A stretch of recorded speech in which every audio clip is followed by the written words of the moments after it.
PERS, Partnership for Enhanced Road Safety. PERS, I care, I save. Muli sa magandang hapon mga kaibigan, welcome sa ating S.O.S. Serbisyo Ora-Mismo Sigurado. Layunin po natin na mayangat ang kaalaman ng ating mga kababayan sa katwiran at karapatan nationwide and worldwide. Si AJ Austria, ang ating technical director, si Angel Atienza, ang ating production head. Lunes mga kaibigan, hapon ng transportasyon. Kasama natin ang ating executive director ng Partnership for Enhanced Road Safety. Wala pong iba kundi si Superman, Alex Abaton. Attorney, magandang hapon. Well, again, Johnny, magandang hapon sa lahat ng tagapanood at tagapakinig ng ating programa kay Nats Abdul, one of our road safety champions. Ito yung mga leader natin na tinitingala ng ating mga kabataan. Thank you. Hindi na po natin pagtatagalin mga kaibigan. Si Ginoong Nats Abdul is in the house. Isa pong social media influencer at isa pong ano tawag dito? Ambassador for Philippine Motorcycle Tourism at nagsusulong ng karapatan ng ating mga bikers. Yes. Ayan. Nats, magandang hapon po sa inyo, sir. Magandang hapon sa inyo lahat and magandang hapon the one who is listening to us and who is watching our social media. Ayan. Thank you for inviting me. Salamat. The privilege will always be ours. Yeah. Thank you. Salamat po. Thank you. Superman? Well, napakaganda ng pagkakataon na to, Johnny, dahil consistently, ito yung isang lagi natin pinag-uusapan, yung safety ng mga mananakay natin, yung mga riders, at it's good thing that we have a certified Yes. ano talaga ito, rider, and not only that, authority, kumbaga, he has immersed himself into this sector at we can get valuable inputs. That's right. Nga, especially insofar as how we can really push on the advocacy. Kanina I was discussing with Nats, at maganda naman yung isang punto de vista na talagang itong advocacy na ganito, kailangan talaga natin mag-ingay at may mga probably na Nats will share to us kung ano yung kanyang mga experiences. Ako, dito na ako pinanganak sa Pilipinas pero hindi ko naikot yung buong Pilipinas. Okay. Pero si Nats, nakita mo naman, naikot na niya yan. Mula Apari hanggang Hulubayan. Yeah, hindi pa. Hindi pa naman. Hindi pa. Pero soon. Pero kanina, at one point, may binabanggit si Nats na nakamotor siya about 16,000 kilometers. Yeah, in 1 month. In 1 month, Okay. Yeah. 16,000 kilometers in 1 month. So, ibang klase talaga to. So, ito yung mga inputs na we really need in so far as educating our public. So, Nats, dun sa pag-iikot mo, what do you do normally? Do you go on your own or being an ambassador of motorcycle? Mostly sir. Mostly yung ride ko. Solo ride ako. Tapos ngayon, mga few months na from last year, my wife also joining with me. So we both of us we ride to different places. Okay. Even I went there so many times, but she didn't go there. Okay. So same time, there are the places I actually missed in my last ride. So I go there and I promote the place. Same time, yung usapan natin yung safety bago tayo usap ng yung tourism. Tourism is iba. So yung safety, sir, most of them in my social media, they knows me as I promote all the time. Meron ng mga puro away lang ako sa mga hindi mga reckless rider. Okay. So, it happened to me before also. Same thing. I experienced the same feeling what they are feeling right now. Alright. Because hindi ako nasabi na I was not a reckless rider. I just born as a safety rider. No. I was a reckless rider also before. So, why I start my, the advocacy of safety riding, because in few years ago, before I start my social media accounts and the channels, I was riding with so many groups here in the Philippines. And one of our friend who died in the accident. Oh. So I was with him. Okay. I saw on my eyes. Okay. So it was not actually a reckless ride. It was lack of gear, and he overtook some places which is should not be. So he get into an accident, and he passed away. Oh, wow. Yeah. So I saw that one. I saw in my eyes so many of my friends had accident, and so many of them lost their life. And marami na mga family na kawawa. So I thought, when I start my channel, I thought I just want to, I was not planning to put anything on social media. So my wife was pushing me to create something to promote. So I asked her, what will I promote? Then she said, oh, now you're not riding like before, so I think you can change it to something maybe soft safety, something, because her brothers also ride, and the people also ride, and so many of them riding. The whole community. Yeah, whole community. So I said, okay, let me make a channel and I'll just promote the safety riding advocacy. Okay. So I start to telling them, first my vlogs are just ensure everybody ride with a gear, especially with a helmet. That was my focus first. Then I saw there is so many accidents happening in front of me. I have a videos in my channel. Okay. While I am riding in front of me, there are accidents. There are people are tumbling on the calzada.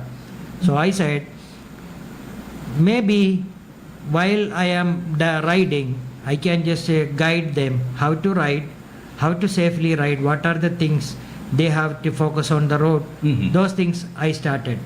Then come to the point there is, it's become little bit hard for me, because I am here, not only me, there are my friends also there, like another one of my friend, his name is Moto Monch. He's a immigration officer and he's a moto blogger also. So he also promotes safety riding. So many of us promote safety riding. So what happened, it's become hard. We are here on the social media. Even though we were a reckless rider before, and we change ourselves to new riding style and promoting safety, and there are so many other content creator creating the videos showing them the reckless riding. Yeah. So whatever I am doing in my social media promoting the safety riding, it's going waste. So I call out those content creator not to make those kind of videos. Distrust. Yeah, those are, so when you put a camera and you showing to your viewers, you ride recklessly, and your viewers also feel that they can also do the same thing. Correct. Because they idolize you. Yeah, that's So, true. so I start to guide them. I start to call out them. Some of them I even message them. When I message them, they use bad words to me. So I just put it on my social media to call out, and they delete their channels, they deleting the videos. But still, some of the things are going on. So road safety, I am so happy, I am so honored that I am with you guys, because when you invite, I was checking your page under the station, I saw the patch is here, road safety. That is one of my, from my heart, I always want to do. So it's an honor to be with you guys here in the station. So also, we were talking to our former director. Yes. So he did so many things on our riding community, and he was on the field for LTO for 20 years. 20 Was years, it? yeah. 20 years. 20 years. So for me, I have so many things to ask. You call me for an interview. So maybe probably I will be the one going to ask you some questions. Okay.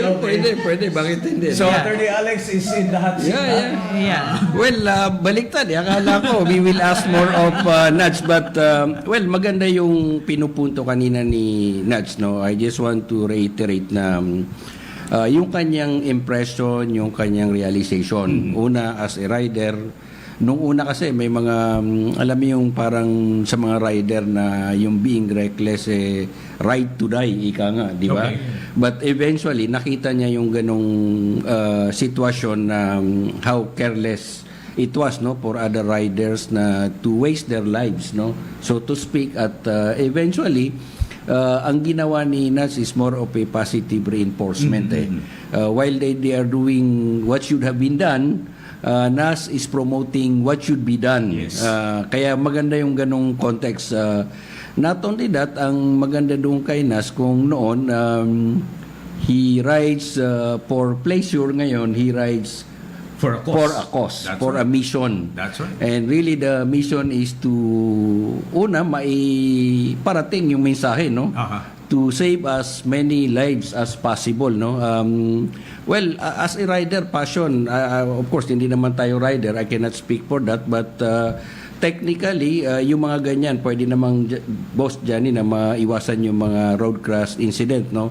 Kanina nga binabanggit niya before he was riding solo. Ngayon kasama na niya yung kanyang commander-in-chief. Yes, yes. So riding in tandem na sila, boss. Hindi, we In a are positive way. In a positive way. No, we are going to change that. That mentality. Riding in tandem. The Yeah. context. The context of it. We will be changing our back rider or something, because that's what we actually last week we are on the Senate. Yeah. There is our some of our colleagues are mentioning we calling the riding in tandem. We are going to change the word. Okay. Because even you ride with your wife, you ride with your friend, or you ride with your brother, it's called riding in tandem. Tandem. Yeah, When that's it's called true. riding in tandem, is actually some discrimination is there, because diba. So there was some we are on the Senate, and we actually mentioned that probably we are going to change that word to something else to hear better. Yes, yes. So beside that, sir, why I promote safety riding, because I came from there. Because I came from there. I was Yeah, that's one true. of the reckless rider. So I know when I was doing the reckless riding, I know what it feels. So I cannot stop all of them to do things. What I can do is, in my experience, I am in the motorcycle experience maybe more than 35 to 40 years. Yeah. So I look young, but I am not a young guy. Yeah. But you still look young. Yeah. Very young at your age. Don't worry. Yeah. So so the thing is, I thought, then other thing also, why I create the social media, because before social media, I do my charity thing, because I love this country, I love these people, I respect this country. So I do help people without any cameras, without any videos. So when we create a channel, my wife asked me, what can we do a charity purpose of with your channel? Okay. Whatever coming from my channel and my YouTube, everything goes to the hospital cases. Oh, wow. So without any videos, without anything, everything I earn from my channel goes to the charity. Yes, it was before also, before my channel, before I am become a influencer, I was doing this thing. So now I have some income is coming from these channels. What I do is I share with most of the hospital cases. Okay. That's what I am doing. So it's for me always to push the safety riding, because I helped maybe thousands of them had an accident on the motorcycle because of their riding style. Some of them, I even did 2 years ago. I went to some place, and the person in the bed almost 13 years, and he paralyzed, and he cannot even speak, and he was riding without helmet and drunk. So like that, there are so many of them I receive every day. I receive messages, so we verify and we send them some help without any videos, because that is, I don't want to show to the world that we are helping. When you help from your right hand, make sure your left hand doesn't know. That is a Bible says, and I believe in Bible and I believe in Quran. It says like that. So I believe in that one. I don't post anything what I am helping. I help secretly. Yes. So all the things happening in my channel, everything goes to the charity. That's what I am doing.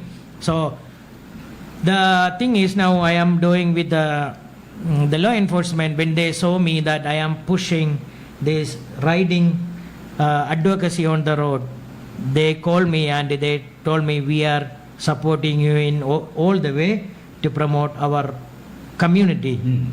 riding motorist community that road safety. So it's an honor also for me.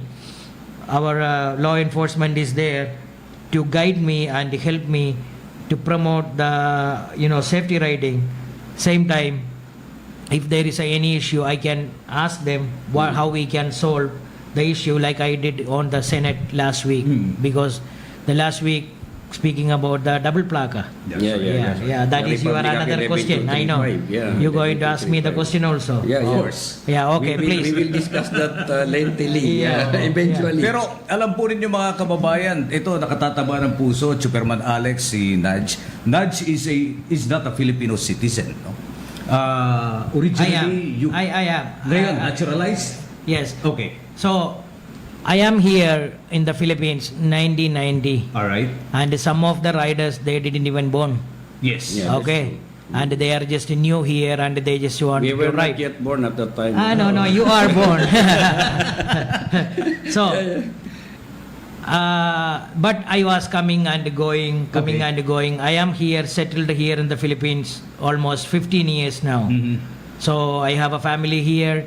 So I am more than a Filipino. That's right. I That's have right. before or other thing is people say because of the social media I have so many things. Mhm. No, social media is nothing for me. I can deactivate everything tomorrow and being a businessman tomorrow. Yes. Yeah, social media is just for my passion to promote things.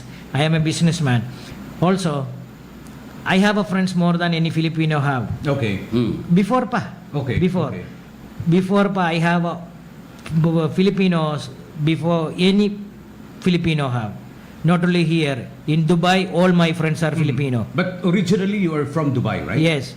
Okay. How would you characterize Dubai versus Filipino riders? Dubai is, the law is so strict. Uh-huh. Okay, so nobody is going to stop you on the road to check your papers or check your license or something. Okay. Okay, everything is computerized and we cannot make it that happen because that is Dubai is one of the richest country. Yes. Yeah. So there is if we make it little bit, think little bit forward, we can also make it that happen. Not to computerize like a RFID system like we are going to talk about later.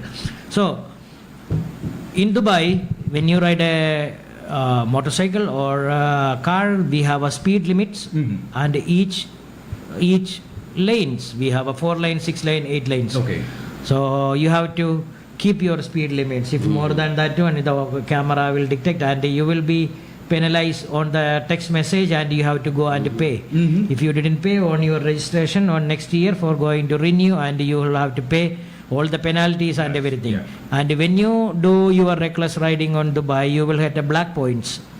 So it's called a black points 2, 4, 8, It's 12. like the demerit point system. Yes, Yeah. yeah. So what they do is they put a black points on your license, and when you reach your 12 black points, 16, you will be suspended your license for months and a year, then revocation, something like that. Actually, they are doing. So everybody is so disciplined there. And here, We are better. Yeah, you can say better. It's more fun in the Philippines and more reckless also in the Philippines. Well. Yeah. So, but all the places, yeah, not only in the Philippines, every buong mundo may reckless May rider reckless. everywhere. But what I see here, so many places, they actually do carrera, pustahan. Okay. On the public road. So that's gambling already. That is not only gambling, that is you risking others' life also. Not only yours. If anything happened to you, your family will be kawawa. Yeah, The that's other person, the third party, their family will be kawawa. People are not thinking. So when I realized that one, I was doing those things, not racing. So I changed in 360. Okay. So I am a different rider now. I don't say that one, I ride only 50, 60, 70s. Some places I ride faster. Yeah. If there is no people, there is limits. There is limits or unlimited places. So everybody want to test the speed of the motorcycle. They want to test their skills. Diba? So whenever I feel that nowadays I feel that I want to test my skill, I go to the racetrack. So I test my skill in the racetrack. I used to practice on the racetrack. I was doing so many things in the racetrack. So now whenever I want to do test my skill or I want to do things, I do it in the racetrack. Well, ano lang, no? I just want to point out, yung maganda yung pinupunto ni Nadse, na normally what he does to test or to update yung kanyang skill, he goes to the test track. Ito yung controlled environment. Ito yung controlled and regulated environment. Yes. Drug racing per se is not illegal.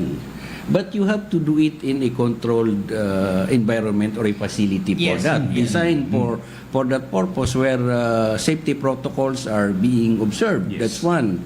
In the case of drug racing that's happening now all over the country, you go to Mindanao, you go to Luzon, you go to Visayas, nag-iba na yung context nila. They Yes. can do drug race anywhere they want. They do it in a public street, Yes. they do it in a public highway or public roads. No, but technically, Boss Johnny, ito yung gusto nating ilatag na sa ngayon, ang tanong probably, is there a law that penalizes or that prohibits drug racing in a public road or public highway or public street? Sa ngayon, wala tayong batas. There is no law yet. But there were a lot of attempts from the House of Representatives, different congressmen, even senators, in the 17th and 18th Congress to make it, to regulate it, the conduct of public street drug racing. But unfortunately, wala tayong naipasang ganyang batas. But LGUs, other LGUs already came out with their respective ordinances. Okay. On this. No? But So these are localized. so these are localized one. Kaya lang kung titingnan mo, in Parañaque, meron akong nakita doon na parang ang penalty is 2,000 or 1,000 when you race in the public highways or public roads, no? Pero ang punto ko doon, Johnny,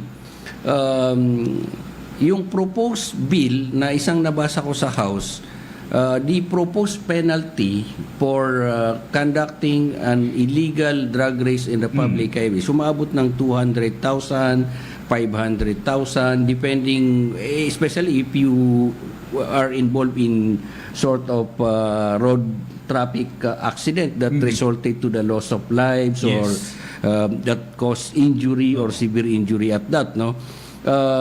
And going back to that issue, nakita natin that yung pinaka-recent lang, yung Ironman challenge, no? At nakita po natin na nakakalungkot na ang realization natin dyan, there were casualties, no? At in fact, I have seen videos that even na doon mismo nangyari dyan sa mga public roads and I think isa ito doon sa issue na dapat din palagay ko our national leaders should come out very strong on this.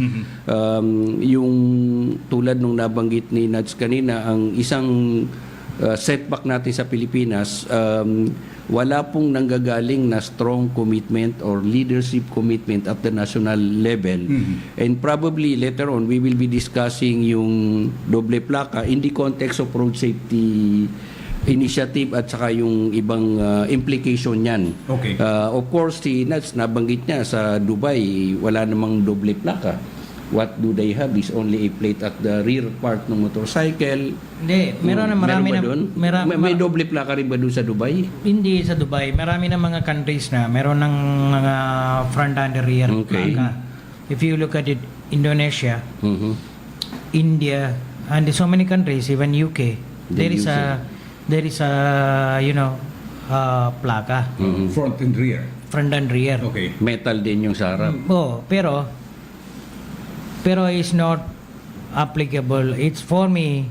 The problem is here. Our roads are not like in UK road. Okay. The puro rough road tayo eh. Hindi na katulad sa mga parang smooth na So road. anong relasyon nun? So the relation doon, Yeah. for example, if you put it on the front, Okay. any metal thing on your front or rear, anywhere, when you are in the rough road, because of the vibration, it can be crack or it can be loose the nuts and it can fly. Yeah. Okay. So isa yun. So that's a One of the traffic things. hazard. Tapos, more on here, the bikes, let's say about the goods, the big bike, because those countries, I think there's so many bikes in this in Asia. When you look at it, I think so many big bikes having, I think in the Philippines. Yeah. When you're comparing to different in India, when you're comparing to India, not even 1% big bikes. Okay. Yeah. But here, We is have a lot. lots. It's a lot. Sandali, yung binabanggit ni Superman Alex na video, sandali lang ha. Meron po tayong 32 minutos makalipas ang alas 2 ng hapon. At this time check is brought to you by Shakey's. Order your favorite thin crust pizza and chicken and mojos now. Okay, Superman Alex, yung binabanggit mong video na ito'y kuha nung isa sa ating mga supporters ng Bayaning Chuper. Yeah, At yeah, first, may kaugnayan dun sa Ironman Challenge. Pakita nga natin sa dali ng Idol AJ. Parang Mabilis lang ito. Head on. Ay, gago! Gago! Slow mo. Sabi daw nung van, nakasunod nila, pag may nasalubong daw Slow mo mo. Ultim na nagkakot. sabi ko, sabi mo kasi, nasalubong Sino ang bungat? nag-driver ng kotse. Ano sa Esteban na meron pong bumangga sa amin sa kotse. Dalawang sakin ba, no? Ano ba ito? Pumatong yung isa? Ayun po. Blende po na naman. Nagtingal, di ba? Ragay nga eh.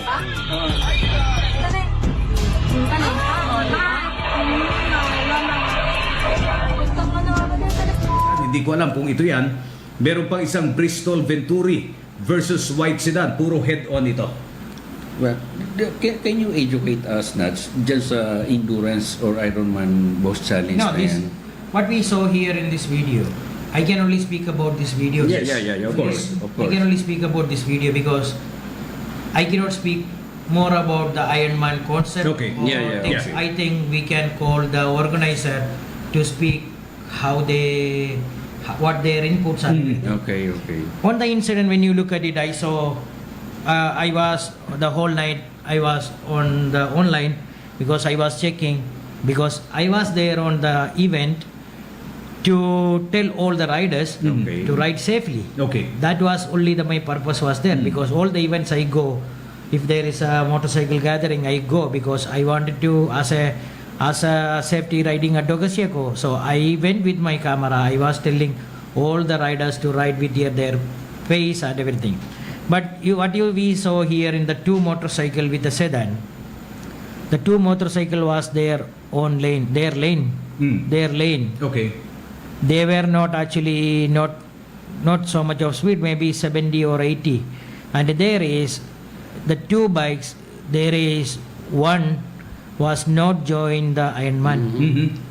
That is a rider only, he was not So yung isa joined. doon, hindi siya Oh, participant. Hindi siya participant. Okay. So dito sa sedan, nakita nyo yung video. If you forward the video, you will see the sedan is actually kinain niya yung lane nila. Right there. Yeah. Yeah.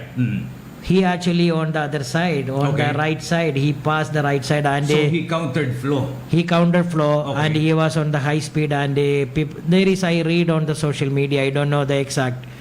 So it said that he was drunk and he hit the riders, and I think from there one rider is passed away. Okay. Okay, that was not the rider from the Ironman. The other video I saw, that one, there is the two riders are coming and one is take a U-turn in front of them without checking who is coming. So they come and hit. That is not head on. It's a rear. He was taking a U-turn and just a 50 meters gap. He didn't check his incoming traffic and they come and hit. So the only I can see the accident what I saw. But more about the event or things I don't know because I didn't participate. I Yes. participated before. I stopped now because even though we ride any speed, if somebody is come like this is a sedan. that's true. Okay. Yeah. So it can happen. So it can happen. They were riding on their lane, and we don't know. Even we ride in 40 kilometers per hour. If somebody come and hit you, damay ka, di ba? Correct, So I cannot speak more about this Iron Man riders or Iron Man, the challenge. So I think we will call the organizer, maybe they can explain more about the Iron Man. Okay. Well, actually, Nats, Johnny, maganda kasing inaaral natin yung context na ganyan. Kasi tulad nun, ang nabanggit, base doon sa observation, ang umalis sa linya yung sedan, no? Well, allegedly, yun yung nakita natin doon. There's even speculation na pwedeng nakainom yung driver ng sedan. Yeah. Kaya ito, lagi may mga implication. If you look at Republic Act 10586, no, ito yung anti-drunk and drug driving law. It is provided there that when there is traffic collision or road traffic incident such as this one, dapat ang ginagawa dyan, automatic we see to it whether we try if the driver involves are intoxicated or drunk or even drug at the time of the incident. Pero ang tanong kasi, how will you do that kung ganun na yung nangyayari? But it can be done, halimbawa, kung maayos lang yung system natin, hindi mo naman gagawin doon at the scene of the accident, but probably, kung dinala man yan sila sa hospital, pwede naman i-blood test yan. Para makita mo kung ito'y lango sa alak o lango sa droga. So that nagkakaroon ka ngayon ng, kasi ang gusto natin talaga dito, Nats, yung mga ganyan, it should not be simply taken as a mere accident, as a mere road crash incident. We have to go deeper on that. Bakit nangyayari yan? That is how most of the countries do. Dapat ganun Hindi yung you just report kung sino yung involved, anong nangyari. It should be, dapat mas malalim pa yun Yes. Actually, not most of the countries, what they do is, they if there is any accident, they do the medical of the both parties. Both parties. If that is alcohol involved, he will be penalized because when you look at it, the insurance policy also here. Yeah, that's true. Isa pa yan. Insurance policy, they specially mentioned that, insurance is not covered if you are a drunk driver. Okay? So, how if your point is very good because if there is any accident, if something like this, really they have to go to get a medical to check who is mali. Tama yun Maganda yung mga pinupunto ni Nats kasi una, papasok doon Nats yung usapin kung whether he can claim any medical support doon sa insurance. Pangalawa, hindi lang maglilimit yung LTO doon sa suspension o revocation ng driver's license. Because kumbaga kung ang tanong is hypothetically hindi naman siya nakainom, okay, you can move for suspension of a license for 90 days. But if it turned out that he was drunk or in the then you Middle can East, even revoke the driver's license. In the Middle East law, in UAE, what happened? If you're not even an accident, if you're driving and if the police knows that you're drunk, and you will go to jail for 6 months. Oh, wow. Yes, you will go to Even jail. without accident, just for spot checking alone. Of course, you will go to jail for 6 months and you have to pay almost maybe 300 or 500,000 pesos. That's how steep the penalty. Pero dito sa atin 9,500 na pagkuha ng lisensya, hindi question pa Well, that's one of the issues because there are even legislators that are raising question about the propriety or the wisdom for LTO in coming out with this policy that adds cost, and for them it's only it becoming as an issue of an anti-poor thing. So how do you react to that kind of notion? See, if there is a law, we have to follow the law. Diba? There is a way, there is a will. That is how it is.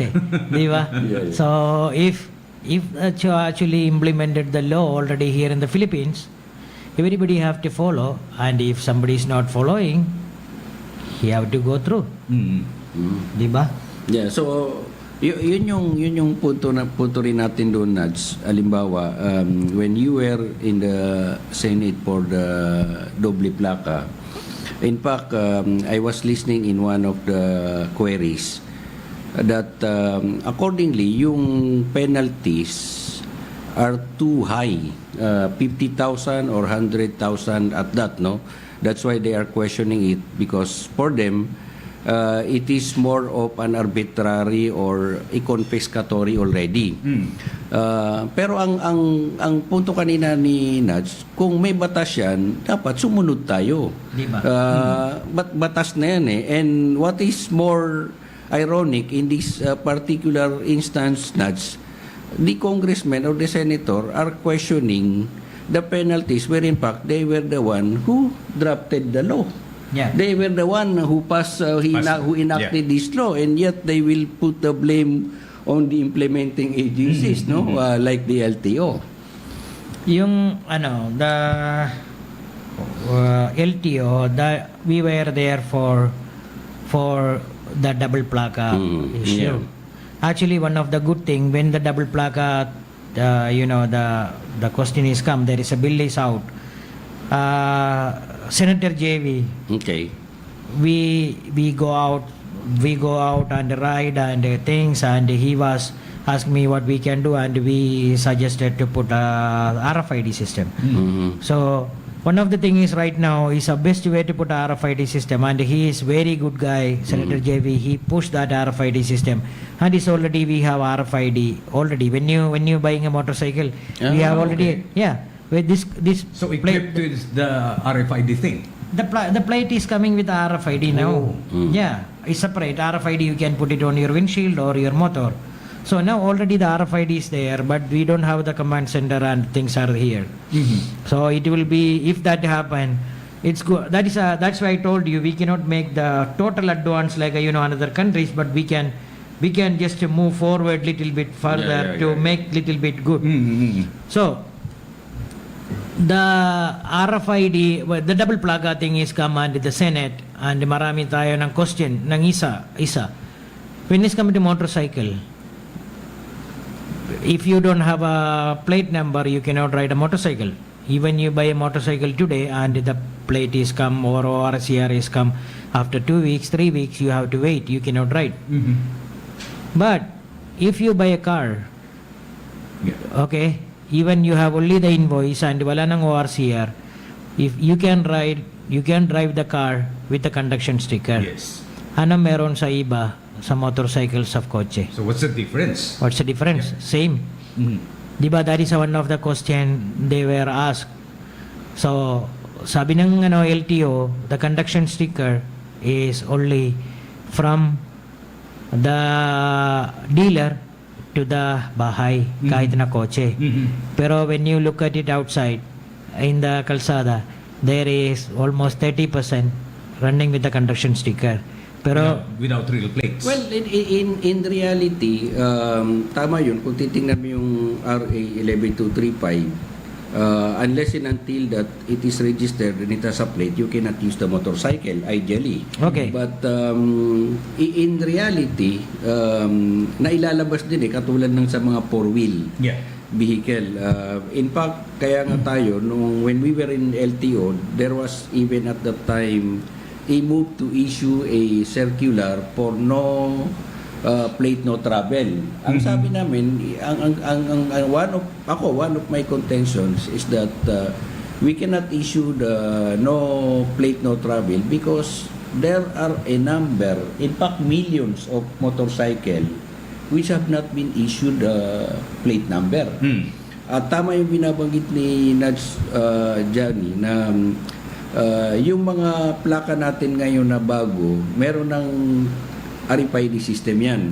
Because hindi na natin ginagamit ngayon yung stickering system na every year, pag renew mo, meron kang sticker until such time na yung plaka mo puno na ng sticker. No? What we are doing right now is more of dapat nga yung plaka nga natin doon sa four-wheel, kung nakita mo yan, merong QR code yan But RFID is one of the innovations that are being undertaken now by LTO to to ensure that in compliance dun sa 11235. Tama din yung binabanggit na Tanong lang command ako, center yata. sir, Yeah. sir, kayo, 20 years kayo sa LTO. My question is, only to the question, when conduction sticker for the four wheels, they can drive with the invoice. Why motorcycle? Anong difference? Well, totoo naman yun kasi ang nakalagay doon, conduction sticker, ideally kahit sa mga four-wheel, dapat from Dealer. showroom dealer To to the residence. I think the same principle should apply in the case of motorcycle na pwede mo siyang ilabas from the dealer but you can bring it to your home. That's what But- that's what everybody doing in the two wheels motorcycle. That's what everybody yeah. doing. Pero four wheels, the next day they can drive without ORCR with the invoice. They can drive and they will count as the conduction sticker. That is your coding, diba? Diba? So LTO come up with the MB file. Yeah, that's You know, true. MB file number. MB file, when you have a ORCR, if wala ka ng plaka, you can put a MB file. So, I was questioning that one, the MB file, because MB file is a 11 digit. Okay. If you put a 11 digit on the rear plate, nobody can read. Masyado na maliit yun. Because why they implement the double plaka bill? Because the rear plate of the motorcycle cannot read, that's why they want to put the front plate. Correct. In that case, if 11 digit na MB file, paglagay mo, how you will read on the rear plate? So that was my one of the question. So they will come out with something else. The other thing, now most of the ORCR is come with the plate number, pero we don't have the actual plate.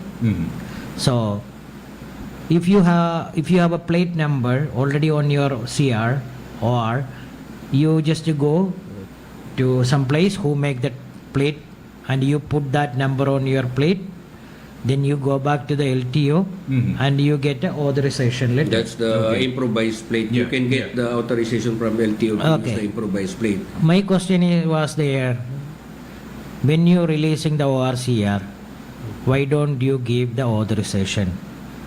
So, hindi yung abala na yung rider, Yeah. balik-balik sa LTO, pila-pila, maybe their hanap buhay nila yan, maybe 2 days, 3 days, di ba? It will take time because may pila-pila. So, I was suggesting to give the authorization kasama na yung Well, ORCR. tama naman yun. Dapat doon pa lang sa... Pero ginagawa niya, Nats, doon sa ibang region, kapag na-release na yung ORCR niyan, may kasama ng authorization for you to use a temporary plate, which is yung MB file. It can be done. Which is yung MB file. Pero yung problem niyan, sir, Pero- yung MB file is 11 digit. But if you have, alimbawa, kung ang lalabas dyan is doon sa four-wheel, na sa four-wheel kasi wala tayong problema dyan, Nats, dahil we have addressed the backlog. Ibig sabihin, yung mga four-wheel, pwedeng lumabas yan, yung ORCR niya na nandun na yung plate number, indicated na. So yun, pwede ka na magbigay ng authorization, but sa MC, kasi ang problema natin, sa totoo lang, ito, ang experience natin dyan, na benta na halimbawa ng dealer yung motorcycle, minsan it takes 1 month or 2 months bago pa nila dinadala yung mga papel sa LTO for registration. Bakit daw? Because some of the dealers, ang ginagawa nila dyan, yung batching. Pinaghahantay-hantay muna nila bago nila ipasa sa LTO yan. So yun yung kaya nagkakaroon talaga ng setback. So doon sa punto ni Nats na kung MB file yan, masyadong mahaba yan, tama naman yun, pero yun ang ginawang concession at the time na walang plaka, pero kung rehistrado yan, you can use the MB file. And in fact, Yeah. ang alam ko dyan, ang naging isang concession dyan before is to get the last 4-digit number of the MB file. Okay. Pero yung last digit yan, isip mo sir last digit, how many numbers will be there? 9,999. In 2 months, that will be 20,000, 30,000 number motorcycle are selling. If we are only putting that 4 digits until 9,999 lang then after that, same it will come rotate again 0111. So we cannot do that one. That's why I asked them.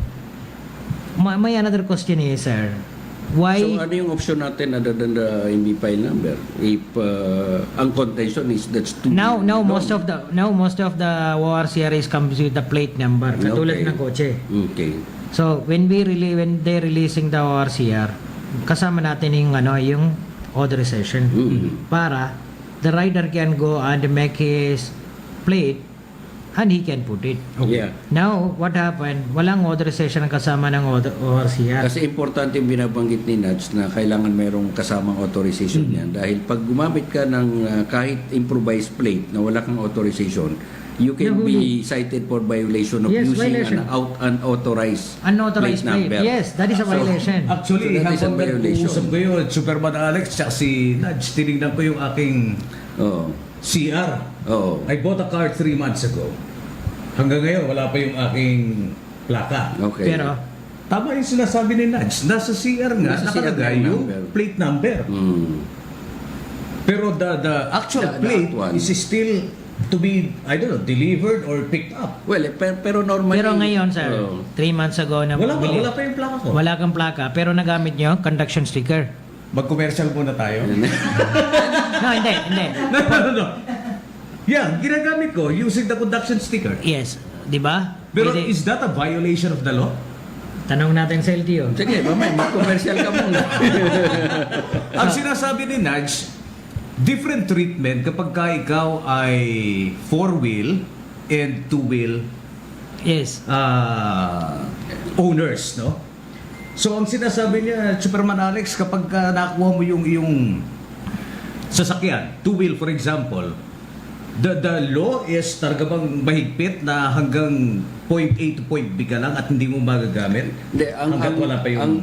diyan kasi sa four-wheel motor vehicle na yan, what is prohibited Oo. is yung tinatawag natin na no registration, no travel. Okay. Ideally, dapat kung hindi rehistrado yan, hindi dapat na itatakbo yan. Daw ang sinasabi ni Nudge, which is ang nangyayari, kung meron sa four-wheel, kung meron kang conduction sticker, you can still use the motor vehicle.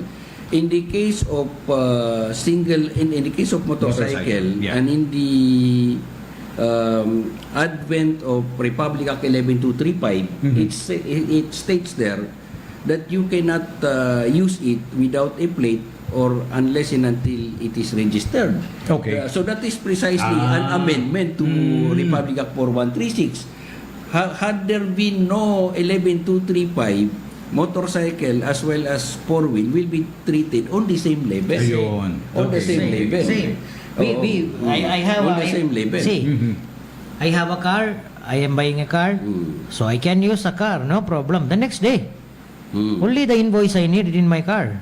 If they stop me, I just show them the invoice. Okay, sir, because there is a conduction sticker, and they monitor the last digits of the conduction sticker as you are coding. But In the case of a motorcycle, yeah. you have to wait to release your ORCR. Okay, it's take maybe 2 weeks, maybe some of them 1 month, some of them depend on the dealer, it take 2 months. You have to wait until the ORCR is released. When they release the ORCR, some of the ORCR comes with a plate number, but we don't have actual plate. That's right. So what we have to do is we have to go to the plate maker outside, then For the temporary plate. wear temporary plate. You cannot put that plate also. You really have to go back to LTO to get the authorization to use the temporary plate. I was suggesting to LTO that when you releasing the ORCR, please kasama mo na lang yung authorization para the rider Yeah. cannot That's one. because one of the thing is I push more on our delivery riders. Diba, they hanap buhay nila yan. From the morning, they are just going around. So many things. So, when it come to the RFID system, one of the thing is we Senator JV is push is we can put everything on the RFID. So, hindi lang puro motorcycle, pati kotse. Every motorist should have a RFID. So what happened when you buying a car? Now good thing na our SIM card have to be registered under our name. So you can register your SIM card, you can register your license, ORCR, everything is on the system. When you are in the checkpoint, you don't have to remove your license, you don't have to remove your ORCR, nothing. The enforcer will have a one scanner. When he scan, if it's green, you can go. If it's red, he can stop. That is a suggestion of Senator JV. That is one of the best thing. We are just moving forward. This is a 21st century, so we are just moving forward from our 19th century. So it will be little bit of update on our LTO and the system. So good thing now. If anything comes in the red, and they can see it on the system, the vehicle is registered itong mobile number, and they have already on the system, because right now the SIM card also register under everybody's name. So they can contact the person, they can verify, is it your car and you giving to somebody else to drive, or is it you lost? Diba? One of the best thing. Yeah. Well, ako dyan, ang tinitingnan ko dyan, even long before when I was in LTO dyan, dapat ideally, it's now 20th century. Dapat ang nangyari dyan, bago talaga i-release, either motorcycle man yan or four-wheel sa dealer, dapat nandyan na yung ORCR in plaka. That's the best thing. That's the ideal. But we are far from ideal of that, no? It actually from maybe 15, 18 years in Middle East, when you buying a vehicle, you will have your plaka, ORCR, everything in 2 hours. In 2 hours. So when you buying a vehicle, you can just drive to the RTO. We call it RTA in Dubai. You just go there, give your license and all the details to the register, and they will put it on the system with your mobile number. So register. Just print everything? Everything. Okay. Everything is printed. Yung ORCR, it's a one ID lang, parang our license. Everything is there. Your mobile number, your ID, everything, your company details, everything is there. If any violation, sir, traffic violation, you only get a notification on your phone, so you know what you did and how much you have to pay. And this certification and everything can be received in 2 hours? Is that In it? 2 hours. In 2 hours. Dito sa atin, Superman. Well, at least ngayon, Siyempre, nung panahon ni President Duterte, at panahon ni Ase Galvante and Secretary Arthur Tugade sa Department of Transportation, one of the best success stories ng Department of Transportation and LTO is we were able to put up our own plate making plant. Yes. A highly modernized one. Not only people are doing producing the plate, but even robotic at that, no. So back forward, nung wala pa yung 2016, we have to import even our plates sa ibang bansa. Yeah, ngayon actually, sir. We are now making our own plates. So Nowadays, when you look at it, the motorcycle and the vehicles, one of the best thing, now you can see the plates are releasing. Plates are releasing. Only the lack of the plates are, from 2018, 2021. Yung backlog lang, yung wala tayo ng plate. Because even my motorcycle, I am using my motorcycle now. I brought the motorcycle with MB file. So, I have a RCR, walang plate. That is a 2020 model. So, mga 2023 model, yeah, I have a plate. Yeah. 2022, I have a plate. But so, for your 2020, walang, no plate. No plate. So the backlog lang before the administration, so many things happened. Carry over na yun. So now the LTO is working very good, and they are producing plates. If they cannot produce, they allow us to put temporary plate. And only the thing is, we have to get the authorization. So I was suggesting to make it little bit easier. to put the authorization, kasama na yung ORCR. At saka napakalaki kasi ng backlog natin, Nats. Umabot tayo ng mga more than 11 million. Yan yung backlog sa motorcycle, no? So dapat ang ginagawa mo talaga dyan, while you address the backlog, at the same time, ina-address mo rin yung current requirement mo. Otherwise, Para hindi kung, nagsasabay. otherwise, kung ang ina-address mo lang is yung backlog mo, magiging backlog mo rin eventually yung mga forthcoming. So, Now, Senator JB, especially, he went to LTO last week. When he's come to the double plaka, he was telling to the LTO to produce the rear plaka, motorcycle rear plaka. As long as give them the rear plaka before thinking about the double plaka. Okay, sige, babalikan natin yan. Yan yung sinasabi nila. Sige. Oh, sige, babalikan natin yan makalipas ang ilang paalala. You're listening to DZRJ 810 AM. We'll be right back after these.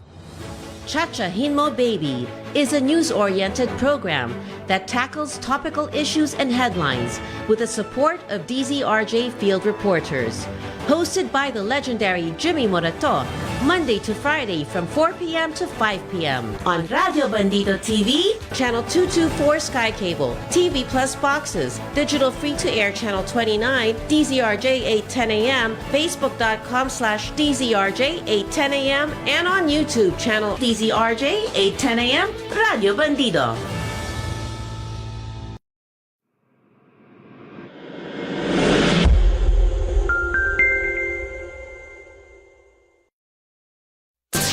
Contra Birada is back on Radio Bandido TV, simulcast on DZRJ 810 AM. Hosted by former spokesperson and chief legal counsel of President Rodrigo Roa Duterte, Attorney Salvador Sal Panelo. Watch and listen as he talks about the latest news topics and events. Monday to Friday from 1 p.m. to 2 p.m. on Sky Cable Channel 224, all DTT boxes, Facebook.com/DZRJ 810 AM, and YouTube channel DZRJ 810 AM, Radio Bandido. May problema ka ba sa asawa, kaibigan, katrabaho, boss o negosyo? Tanong mo, sagot nila attorney. Mag-PM lang ng inyong problema at sasagutin iyan live ng abogado ng bayan na sina Attorney Nicky De Vega at Attorney Carlo Nicolas. Libreng payo ng abogado mula kina Attorney Nicky at Attorney Carlo. Ang Buhay at Batas ay isang programa na nagsasanib ng samut-saring mukha ng buhay at iba't ibang aspekto ng batas. Sabi nga nila, ang buhay ay parang batas. Paminsan mahirap, pero may abogadong tutulong sa'yo. Watch them every Tuesday from 12 noon to 1 p.m. on Radio Bandido TV, Channel 224 Sky Cable, Free-to-Air Channel 29, TV Plus Boxes, DZRJ 810 AM, Facebook.com/DZRJ 810 AM, or on YouTube channel DZRJ 810 AM, Radio Bandido. Magandang araw po. sa Mindanao at your service. Samahan niyo po ako sa mga kwentuhang lokala. Turismo at usapang serbisyo ng buhay at kabuhayan. Kalusugan at kalikasan. Kultura, sining at kasaysayan. Dito sa Bayan ni Juan. Sa bayang mapapakinggan at mapapanood sa DZRJ 810 AM, ang Radyo Bandido sa Metro Manila. DZRJ Radyo Bandido TV, available sa Sky Cable Channel 224 at sa mga digital box ng GMA Afford Box, ABS-CBN TV Plus Box, Sulit TV Box ng TV5, live sa Facebook, www.facebook.com/DZRJ 810 AM at DZRJ 810 AM Radyo Bandido sa YouTube channel tuwing araw ng linggo, alas 3 hanggang alas 4 ng hapon dito sa Bayan ni Juan.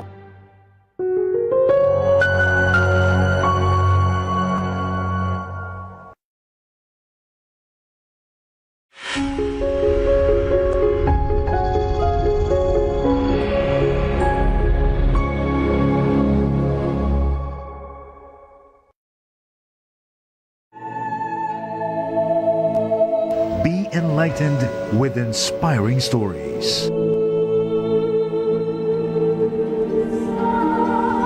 interesting biblical features, and insightful interviews with the pillars of our Catholic faith.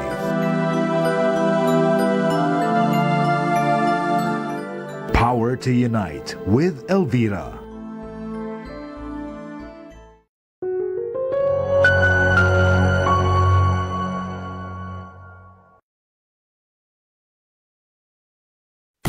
Pagputok ng umaga, mga kagaganap na balita iraratrat na. Kasabay sa inyong almusal, mga impormasyong ilalatag na. Radyo Bandido Balita. Sa telebisyon, radyo at online media, mga isyong pambayan, malalaman nyo na. Radyo Bandido Balita. Radyo Bandido Balita. Kasama sina Felix Tambongko at Jimmy Mahusay at ang mga veteranong tagapag-ulat ng himpilan. Radyo Bandido Balita. Radyo Bandido Balita.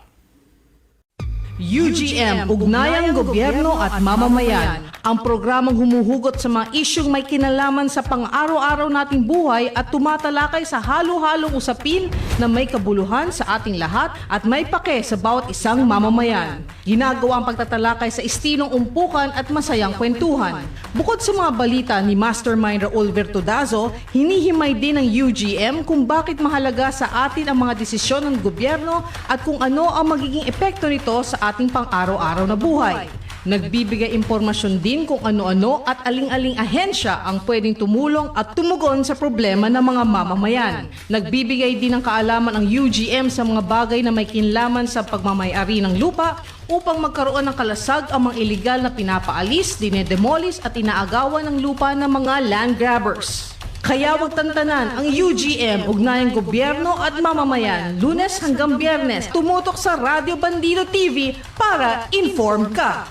Watch Monday to Friday On Radio Bandido TV, Channel 224 Sky Cable, free-to-air Channel 29, TV Plus Boxes, DZRJ 810 AM, Facebook/DZRJ 810 AM, and on YouTube channel DZRJ 810 AM, Radio Bandido.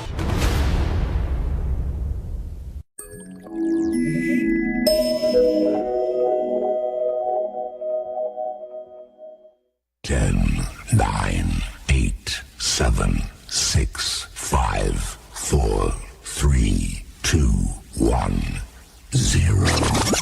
Narito na ang tambalang umaaksyon. Tambalang hitik sa impormasyon. Superman, Alex Abaton, Johnny Gomez, Transportaksyon, Serbisyo Publiko at its finest. Usaping pangkalsada, pupulsuhan, hihimayin, aaksyonan. Transportaksyon, si Superman Alex Abaton at ang Partnership for Enhanced Road Safety. Kasama ang ating mga bayaning tsuper at road safety champions. Transportaksyon, Superman Alex Abaton, Johnny Gomez. Transportaksyon. This segment is brought to you by PERS, Partnership for Enhanced Road Safety. PERS, I care, I save. Alright, tayo po ay nasa ikalawang oras na ng ating palatuntunan dito sa Transportaksyon. Ngayong hapon na ito na Lunes, of course, si Superman Alex Abaton, ang Executive Director ng Partnership for Enhanced Road Safety at ang ating espesyal na panauhin, motovlogger at isa pong influencer, social media influencer, mga kaibigan. Pero ngayon ang kanyang pinopromote, road safety. Isa pong road safety champion, Naj Abdul is in the house. Muli, magandang umaga. Magandang umaga, Tony. Magandang hapon sa iyo, Naj. Magandang hapon. Yan, isa pa. Ano tayo doon sa plate? Yun tayo kanina, di ba? Yung double plaka. We did our first hearing. Probably, we will have a next hearing soon. Okay. And the new bill is come out to put the RFID and double plaka. We are finger crossed. Yeah. So hopefully it will happen because marami tayo ng supporter doon sa Senado. Siyempre they understand the concept. If we put the plaka on the front, most of the bikes are not made for front plate. Okay. Most of the bikes not made for front plate, and our road condition, the metal we use it's not that much strong. So if you're in the 50 or 60 kilometers per hour speed, especially in the big bikes, they ride maybe 80, 90, 100, maybe more. If that plate is come out from on the front, it will automatically goes to your neck. You will be losing your head. Okay. So one of the thing is that one be addressed. So they are planning to put the RFID system. So also the other thing, when you look at it, we mentioned that especially Rafi Tulfo, he was so angry about this. One of the thing, when he's coming to motorcycle, everywhere we have a checkpoint. Pero pag kotse may checkpoint. Sir, ilan years kayo ng sa kotse, sir? Ilan years kayo driving? Ilang years? 30. 30. Lagi kayo dito sa Manila. Tapos mga ibang lugar din, di ba? No. Did you ever check your car aside from your violation? Ako regular. Regular check-up ang ginagawa. Hindi, check means checkpoint. Checkpoint. Once for overspeeding. That is your violation. Yeah. Violation. Oo. Without violation, You mean spot checking? spot checking, Zero. zero. Yeah. 30 years. 30 years. When you go around you will see the checkpoints, right? Who is there holding motorcycles? Motorcycle. Why? Because of riding in tandem? You think motorcycle riders are criminals? No, definitely not. I think, see, that is the one Senator Rafi Tulfo mentioned. If the criminal wants to hide, they can hide inside the SUV or the coche. Correct. They don't want to come out in the motorcycle. So To ano get- pananaw nyo doon, Nats? Why the motorcycle are being flagged I down? ask marami ng mga officials I ask, because they said because of the carnapping, because of the marami na motorcycle daw na mga wala. Mas madaling makarnap. Madaling makarnap. Okay. Then I asked the LTO how many meron tayo na mga carnapping na cases. Pero last 2 months ago nakita ko marami na mga 100 plus na mga car din. So, if we are checkpoint for carnapping, mga iba-ibang ganyan, mga 4 wheels din may carnap dito eh. 'Di ba? Dapat when it's come to the checkpoint, should be check all. Okay. That's way Senator JV told, because of the discrimination, because we call it discrimination, right? Correct. Pagka 2-wheeler ka, discriminate ka. Pag 4-wheel ka, wala na, boss ka na, di ba? So I feel, no, I can see that myself when I am riding to driving my car. Walang No checkpoint. discrimination, ha? Walang checkpoint. Okay. Diretso. But with your motorcycle, Pag big bike, they don't stop. That is also I don't like, okay. because when it's come to batas, no one above the law. Correct. All the checkpoints are, even they allow me to go, I don't go. I ask them to check, Okay. because I want to be one of the example for everyone that, kahit na big bike tayo, kahit na ano meron tayo, end of the day, we follow the law. Correct. When the checkpoint is come, wala ng big bike, wala ng small bike. Everybody panday-panday. No one is above the law. No one. Parang ang nangyayari dyan, it's more of a class legislation. It happened in Bohol. Here also, sir, in my house, nearby my house, I am in Quezon City. Most of the time, there is a checkpoint. All the police knows, all the people knows, nagjabdul, mga big bikes, they said go. I really don't go. I will stop and I will say, sir, please do check also big bikes. In Bohol, what happened?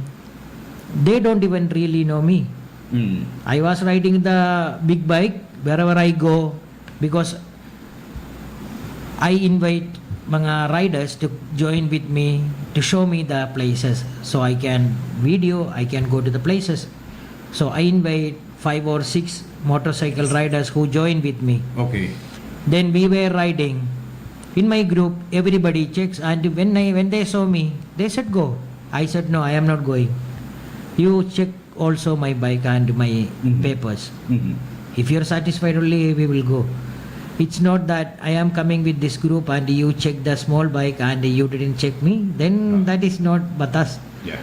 Then I had some speak and they said, sir, we will implement that one. We will check everyone. So I said, I salute for that one. Sandali, si Jasmine Bonifacio ng Rappler, no?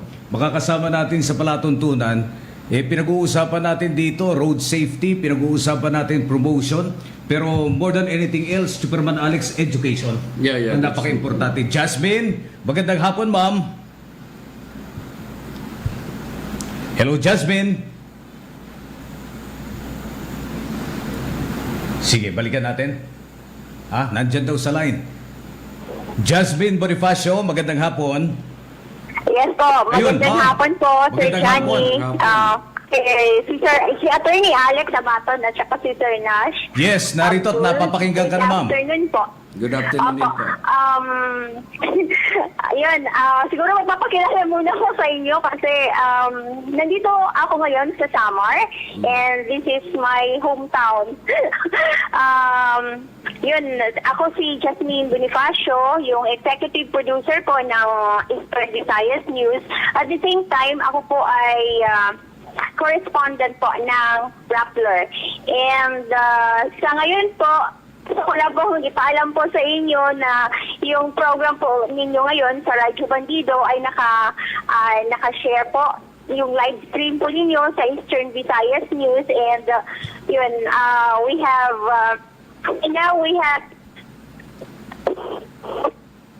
Eastern Visayas ayun probinsya ng and other provinces po dito po sa Region 8. Salamat po ng marami. Salamat. Yes po. Kanina pa po ako nakikinig sa discussion po ninyo about po dito po sa road safety, kung paano po natin maiwasan yung mga aksidente. Tama po na almost every day, madami pong mga road accidents na nangyayari. Especially po dito po sa lugar namin, sa probinsya po ng Samar. I guess you guys know na yung ever-famous na Luxorious Road po namin dito sa probinsya ng Samar.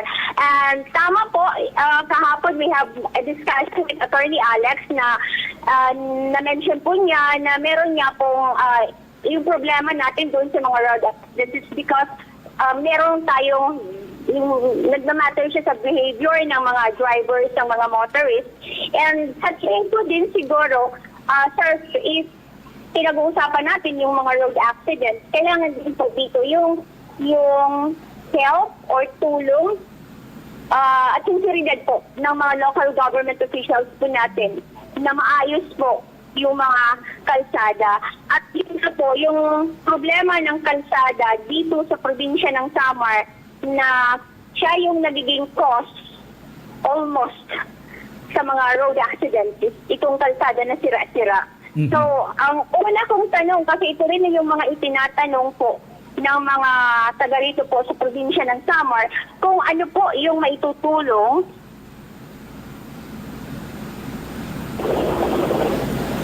Naputol yung pagtutulong natin na mahikayat po natin ang ating mga local government officials dito po sa probinsya ng Samar na maayos o maisaayos itong Luxorious Road, yung problematic na kalsada namin dito.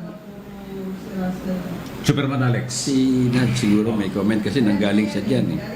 Samar, ito yung sinabi mo, parang bulkan ba yan o buwan? Na yung galing ako sa Samar last time. Not last, many times I was in Samar. Even from last year, so many times in Samar. The Samar road from Alan to San Juanico, grabe. Sobrang lubak-lubak tsaka puro butas. So if it's raining, even nobody can see the Correct. holes. So I actually had one good thing na hindi kami na tumba, but my bike is damaged because of in the summer. So the summer road, we were talking to so many people and they said there is already budget is there. Okay. I don't know when they are going to do it because so many things have to follow. So I actually post about my experience. Not only me, our former PNB chief, Sir Jonald Carlos also. He is a rider and he go and back all the time. And he also posted on his Facebook that we have to fix this area because this is only the way we are going to Mindanao way. That is only our trip. The only link. Only link. Yeah. Because from Matnog, you just get your ferry to go to Allen and Tacloban, then you're going to Mindanao. That is only the link we have. Yeah. Or else you have to go through maybe 12 hours, 15 hours, 24 hours on the ferry to go to Cebu, then Mindanao. So this is for the riders or our... Also, for me, that road is very important because our transportation, same time, things are coming from Mindanao to here. Sugar, mga our fruits, all the things are to Luzon. That is only the link. Okay. We don't have any other place. If fruits coming, if we put it on 3 days, 4 days on the barco, pag dumating dito, panis na. Di ba? Bulok na. So, this is only the link we have. I think our honorable mga officials, mga our public servants to look into that area and hopefully they will fix it as soon as possible. So that's the LGU interjection, Superman Alex. Well, pero according to, may batas ba tayo? Shouldn't DPWH come in the picture? Yes. Well, dapat dahil sila yung lead agency diyan pagdating dito sa ating mga kakalsadahan. At in fact, ito nga yung sinasabi natin, Nudge, na way back year 2000, merong Republic Act 8794. Yung 8794 na yan, yung Motor Vehicle Usage Charge Law, ang sinasabi diyan, Johnny, that all motor vehicle registration fees na nakokolekta ng LTO will be remitted to the National Treasury. Okay. And 80% of that will be utilized for rehabilitation, repair, construction of road, and upgrading, and so on and so forth. In fact, in that Republic Act 8794, may nakalagay dyan na special provision that 7.5% of the collection of LTO into this should be allotted and solely used for road safety fund. Okay. It will be earmarked as a road safety fund. And then in 2019, yung 8794 na yan was amended by Republic Act 11239. Under Republic Act 11239, it abolished yung road board, no? And at the same time, inamendahan yung 9794 na sinasabi ngayon doon that all monies collected from the registration fees ng lahat ng motor vehicle ng LTO, 100% of that will go to the National Treasury for the construction, rehabilitation, repair, upgrading of roads and drainage. So, ibig sabihin yan... Wala na yung road safety. Ibig sabihin yan, Johnny, 100% na binabanggit, all monies collected. So, ibig sabihin, doon sa ang implication yan is that because of the amendment of 11239, nawala na yung 7.5 na road safety special fund. Okay.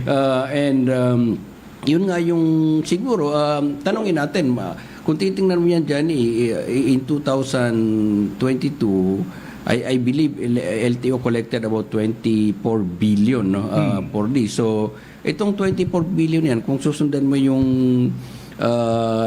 intent and purpose nung 11239, these 24 billion will all go to the repair and rehabilitation of the roads. No? Okay. So, basically, it's a DPWH thing. Doon sa tanong ngayon ni Jasmine kung anong may tutulong ng first. No? Well, basically, one is yung coordination. Of course, ito yung ginagawa natin through this kind of platform na ipaparating natin directly doon sa mga kinaukulan. Probably even the local officials of Samar as well as the congressmen, so on and so forth, are fully aware of the situation. At maganda nga na ako, hindi naman natin napuntahan yan dyan, but si Nas went there so many times. So, meron talaga siyang experience at nakita niya yung pangangailangan na i-repair talaga yan. First-hand information nakukuha natin from Nudge.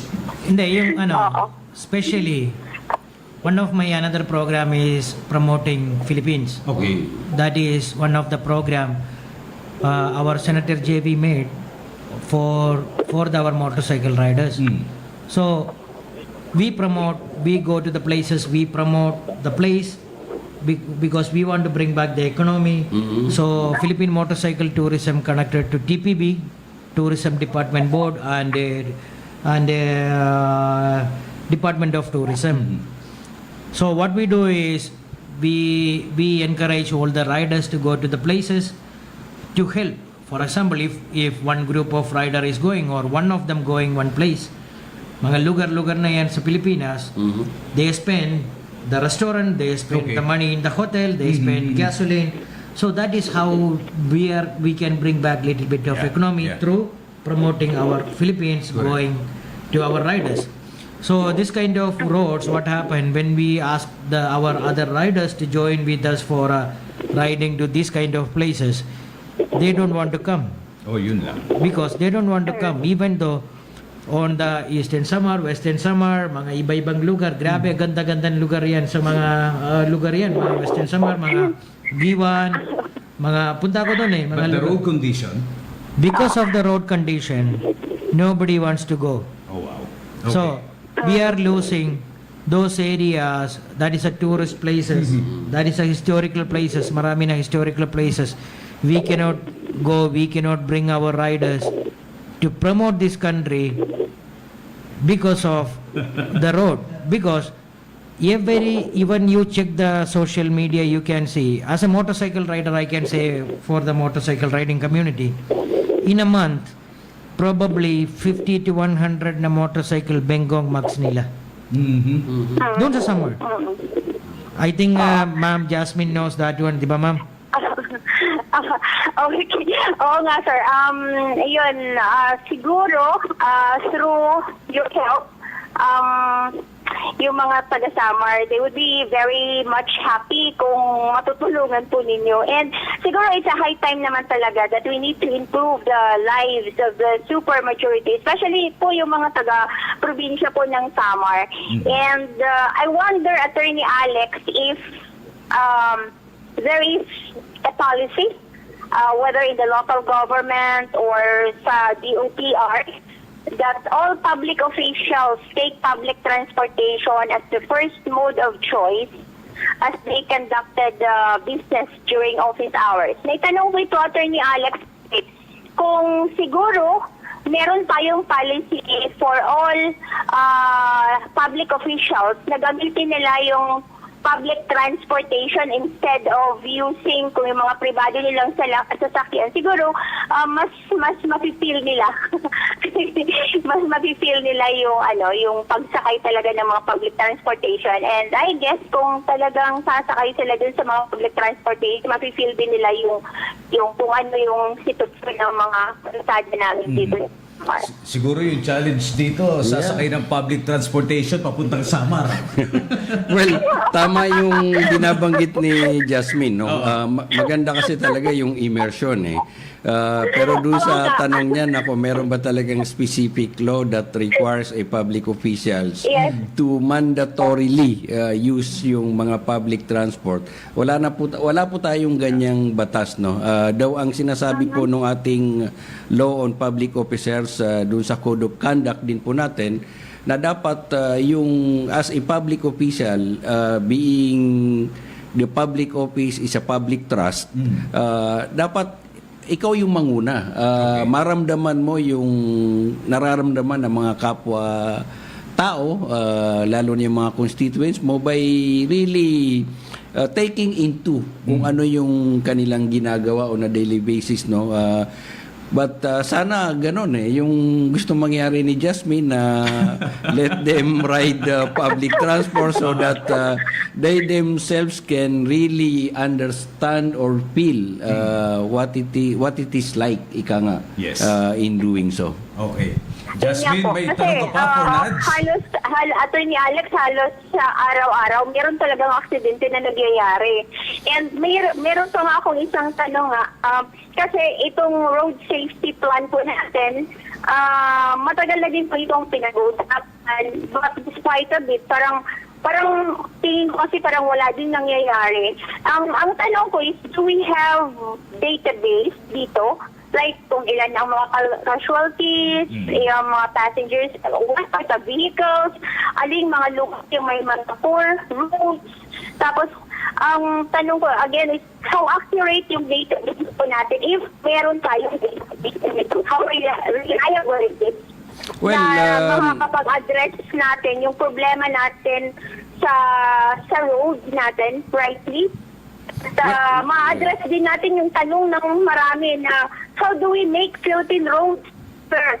Yun yung ano na kung how accurate, how reliable yung database natin kung meron tayo dito sa atin sa Pilipinas. Well, sa ngayon, Jasmine, no, it's quite sad that wala tayong centralized na masasabi nating data collection on road crash incidents. No. Halimbawa, sa Metro Manila, at least merong Metro Manila Development Authority, meron silang sariling mode of data collection. Yung Department of Health, meron din silang sariling data collection of road crash incidents base doon sa mga na-admit or nadadala sa iba't ibang hospital. Pagdating sa highway patrol, meron din po silang sariling data. Pagdating sa regional level, ito yung pinakamalaking challenge natin sa mga probinsya. Dahil ito, wala talagang in place, Johnny, na masasabi natin na, pardon the word, na matinong data collection natin. At ako, naniniwala ako na for us to have an effective and efficient policy, dapat yung mga policy na ilalatag natin, it should be data-driven or evidence-based driven. That's precisely why, Jasmine, yung Partnership for Enhanced Road Safety, yung isa po sa itinutulak nito ay magkaroon po tayo ng masasabi natin na National Data Collection Management na itutulak po natin dahil naniniwala tayo na tulad niyan yung sa issue ng Samar, hindi lang ito usapin ng mga road crash incidents na ang kadailanan yung mga lubak-lubak na daan, but it's more of also as mentioned by Nats na ito rin may context din ito, may component din ng economic.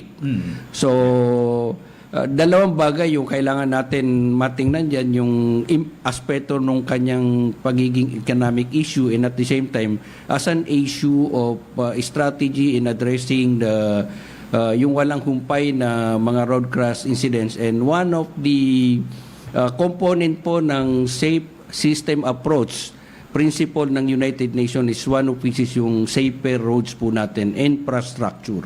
At yun ang nawawala ngayon.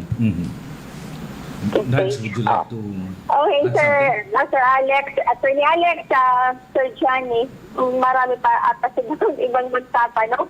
Sige, pwede pa. May oras pa tayo at nakikinig si Nudge. Opo. Siguro ibigay ko muna yung ibang oras natin sa iba pong magtatanong. Sure, go ahead. Yeah, okay na daw na para nagpapaalam para nagpapaalam na. para mabigyan daw ng opportunity yung iba. O sige, Jasmine, thank you Nawala na? Alright, si Jasmine Bonifacio ng Rappler. Pwedeng ipadala kay Congressman Paul Daza yung kanyang mga tanong, kaibigan natin dyan sa Samar. Si Gregorio Cruz, Idol, magandang hapon dito sa Pilipinas. Pinakikinggan tayo mula sa Fairfield, California. Superman Alex. Thank you. Salamat po. Ito, meron tanong for Nudge galing kay Rilo Palma from Taguig. Magandang hapon daw. Kahit mag-RFID, even with the intervention of Senate, for example, pushing for the RFID, doble plaka, ang kanyang tanong ay yung enforcement pa rin ng LGUs. May counterflow, may bike lane, walang headlights, taillights. Kumbaga, talagang kumpleto daw yung rekado ng aksidente. So, in the absence of a real political drive, wala pa rin daw mangyayari, Nudge. Would you agree with the comment?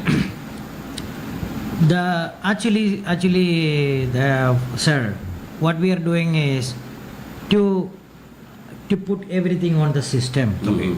Because the double plug what they put is, they said, crime prevention and mga carnapping, mga ganyan, di ba? So if everything on your system, you can really knows who is doing it.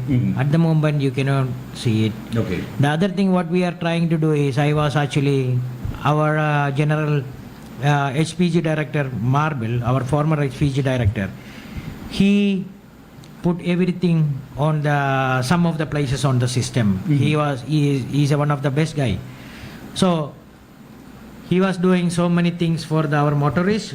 There is mga counterflow boys, mga reckless rider. He did so many things. So we had a meeting with him, and I suggested him that, sir, how about we are going to train the people through HPG. So the thing is, most of them knows that HPG we have a training for the motorcycle riders. So what happened there, the motorcycle riders, mostly they are now the big bikes. Okay.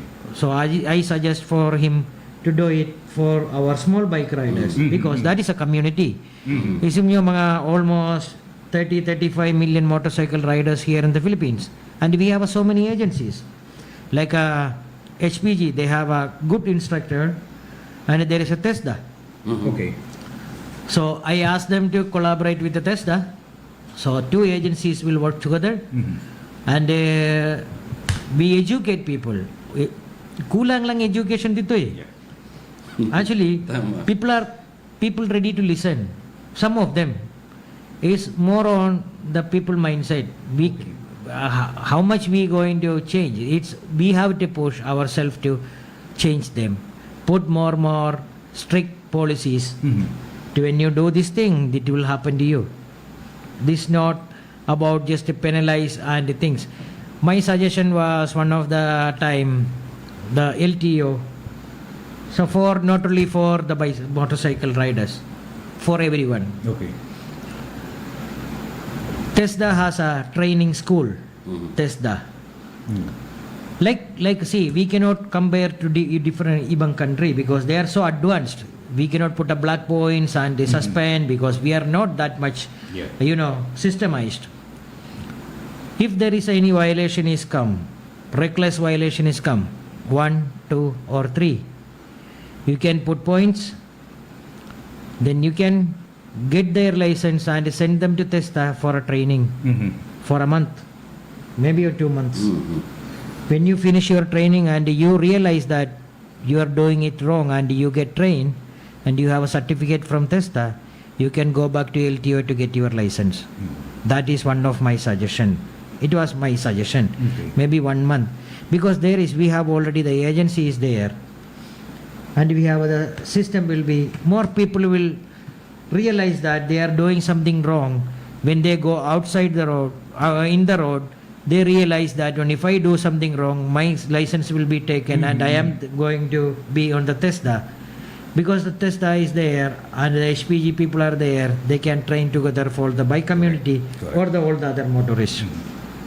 Maganda yung sinabi ni Nats. I agree with that. He's talking more on the direction of a policy. What course of action do we do in ensuring that all these things will redound to the benefit of the public, especially in doon sa pagdidisiplina. Ang punto ni meron tayo sa LTO policy that if you incurred about more than 10 demerits points, which is sa ibang bansa black point yan, required sa iyo na mag-undergo ka ng tinatawag na reorientation course aside from paying the fine. Pero dito, Nats, dun sa proposal, dun sa implementing rules and regulation ng RA 10930, will only take them about 8 hours or at most 16 hours. It's not month, no, but this has yet to be implemented. But the direction really is to implement the demerit point system so that this is part of our strategy in disciplining our road user or motorist. You're saying the LTO seminar, right? When you have a points, you go to the seminar. But the thing is, we have another agency to train them.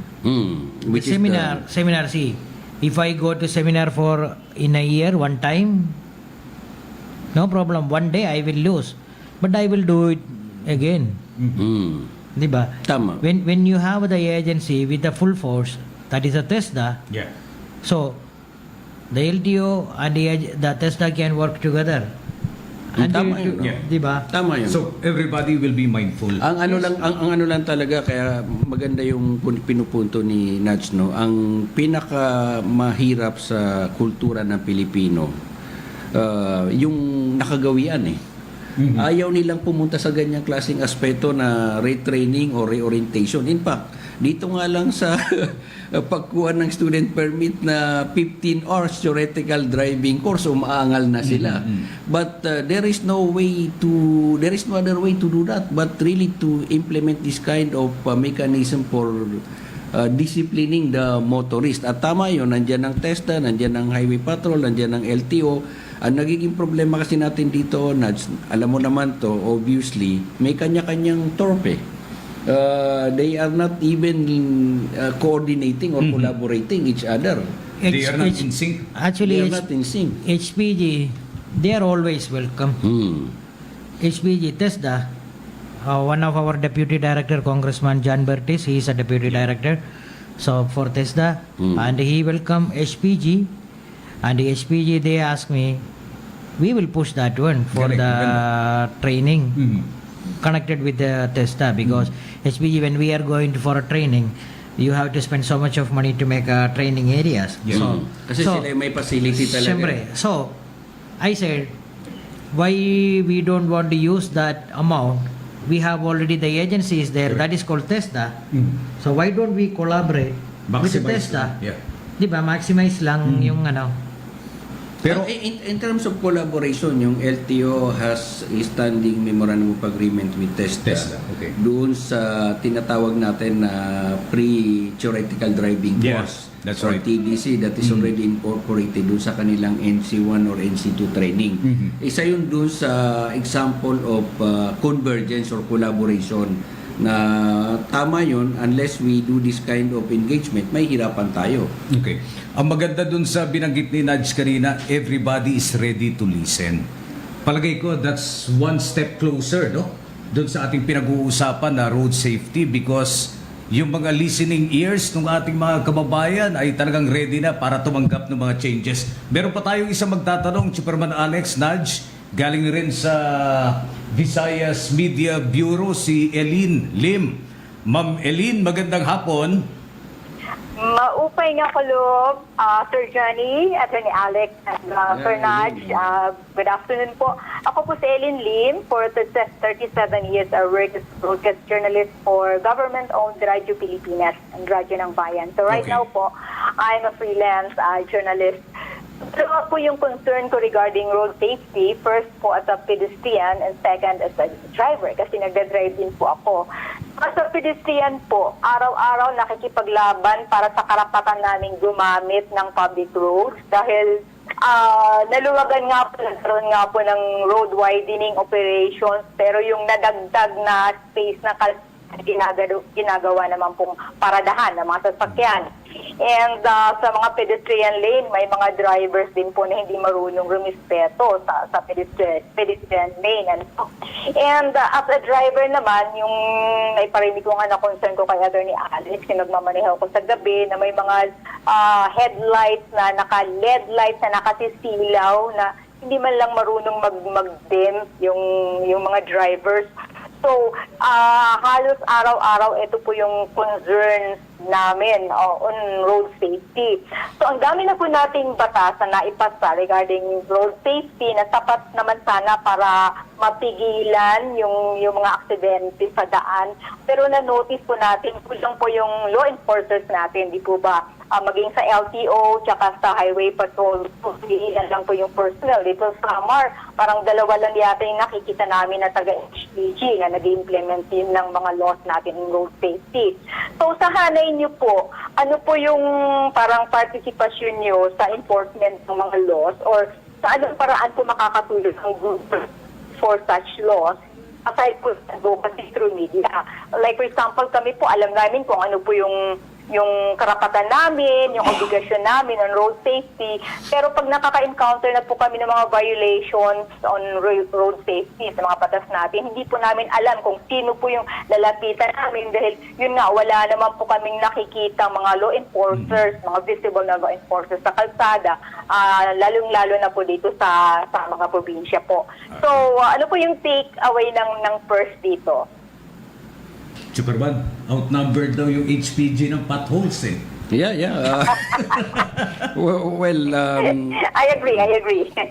tama yun, Johnny, no? At as far as the purse is concerned, no? At ito yung continual advocacy po natin, yung magkaroon tayo ng engagement sa iba't ibang law enforcement agencies, Philippine National Police, Highway Patrol Group, yung mga local traffic enforcement units ng mga different LGU sa LTO, para po doon sa pagsisiguro nung magkaroon tayo ng efficient and effective implementation of all these laws, no? At ako ang tinitingnan ko dito, aside from dun sa yung binabanggit ni Nats na voluntarily, they provide training, seminar dun sa mga different constituencies, no? So, isa yun dun sa pwede natin ma-adapt. Ang isang long-term dapat na magkaroon ng convergence dito is yung national agency natin at yung mga lokal na pamahalaan. Okay. Kasi yung mga lokal na pamahalaan natin, Johnny, ito yung merong sapat na manpower eh. Pangalawa, sila talaga yung nagiging first responder natin. Compare dun sa Highway Patrol Group na outnumber pa yan sila nung mga lubak-lubak dun sa area. And similarly with the LTO. So doon na pumapasok yung convergence aspect, and that's precisely why yung ating PERS is really pushing for this kind of collaboration. Okay. Siguro si Nudge makapag-provide ng insights, lalo na yung intervention coming from the local government units? Some of the places, wala nang masyadong law enforcer eh. Okay. Kahit na LGU. Wala na masyadong enforcer. Sabi ni Ma'am, hindi sinahanap ng mga enforcer para reklamo, di ba? So I think our LGU also, they have to make sure na lahat ng motorista is safe because iba-ibang pag sa labas tayo, lahat tayo iba-ibang mindset. Some of them mainit ng ulo. Siyempre mga away-away sila sa kalsada, di ba? Marami na mga incident ganun eh. Pag wala na mga enforcer sa labas, siyempre, marami na mangyayari yan. So also, speaking about enforcer also, I think our most of the places, when you look at it, you do violation and you pay something and you can go. My thing is, I'm not saying I didn't did. I did also pay it before when I was doing the one U-turn and the not U-turn slot. I just pay maybe 300 or 500 pesos and he let me go. So, I think our enforcers or our lahat, you have to understand that you love your job, diba? Yeah. Also, you have to understand as we are paying our tax and you getting your sahod, and you should make sure that we are protected. If we are somebody is doing the, in some violation, don't think that one this is a violation. Yeah, I got already. You violate the law, and I will issue the ticket. Because there are some conclusion is there because they are waiting to somebody make the violation. That's true. Okay, they are not correcting the violation. So many countries, what they do, if there is a violation, the enforcer, the police or whoever on there, they will come and ask so many questions, and they ask you how long you been riding and driving, and what are the things you ride, and so many questions they ask.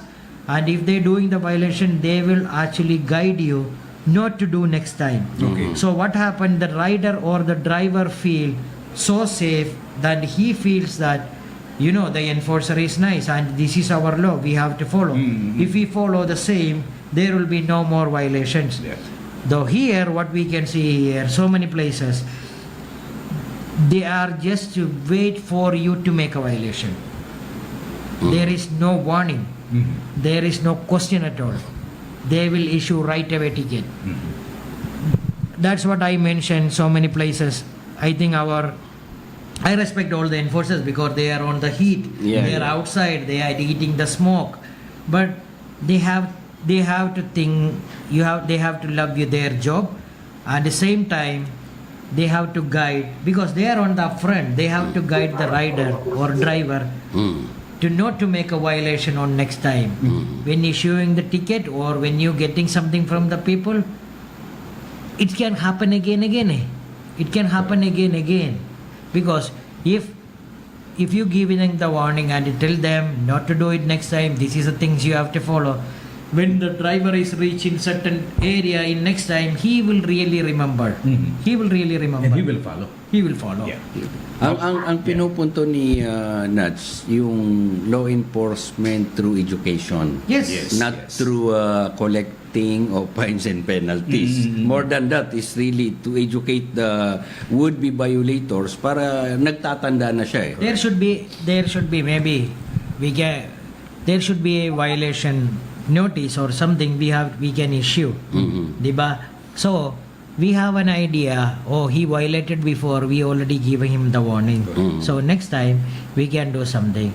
Diba? That is education lang kulang dito eh. Talaga education lang talaga kulang dito sa mga motorista natin dito.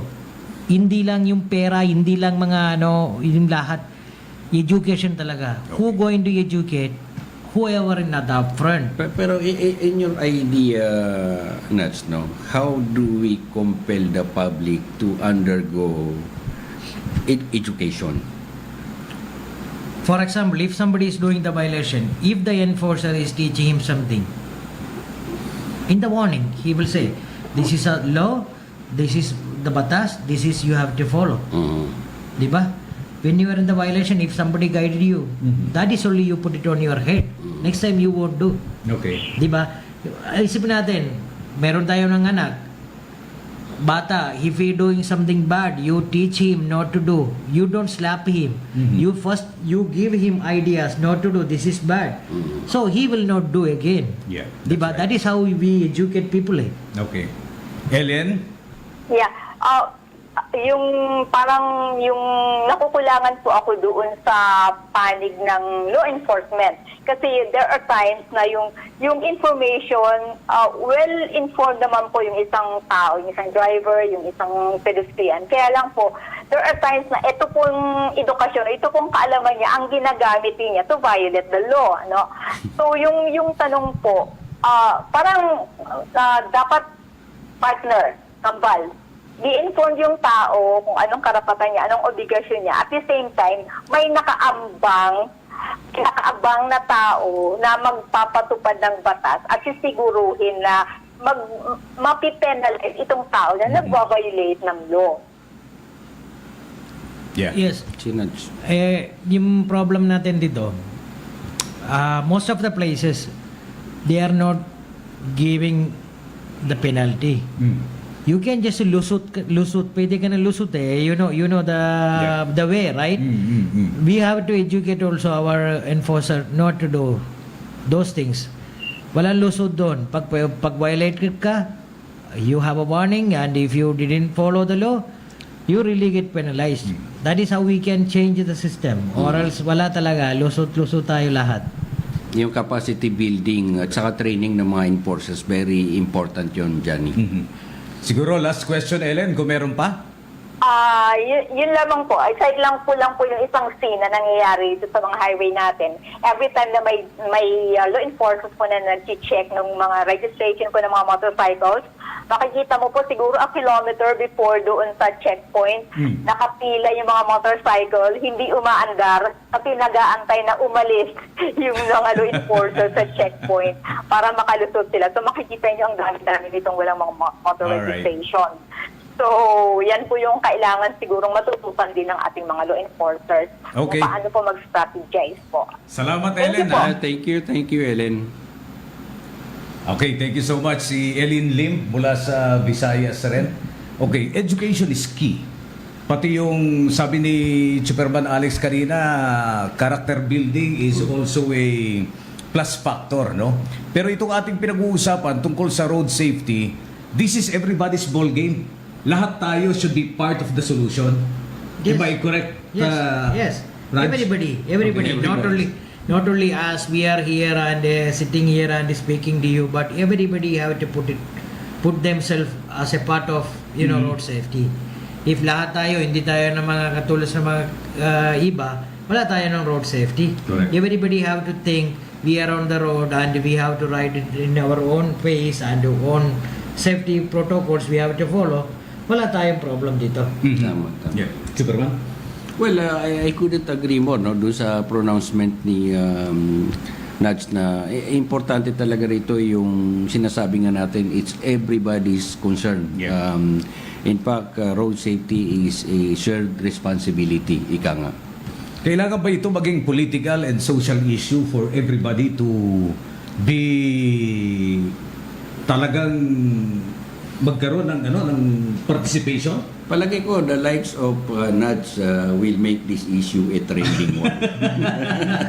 That's why he's kumbaga, he's one of the crucial and ideal focal person because he's been doing all these things long before, no? So yung hindi lang yung kanyang advocacy, but yung kanyang immersion at that. Kanina binanggit niya, for once naging kamote driver si Nudge, no? Yes. Pero what made you realize na yung 360-degree turn kailangan mong i-implement? Yung pag alimbawa sir, I am if I am not a public figure or I am not a content creator, maybe I will be also same like before. Okay. So also so many things happen in front of me that marami na mga kaibigan ko matay na. Marami na mga wala nang mga kamay, mga ganyan. Mangyari na harap ko. Okay. So I said this is not the time.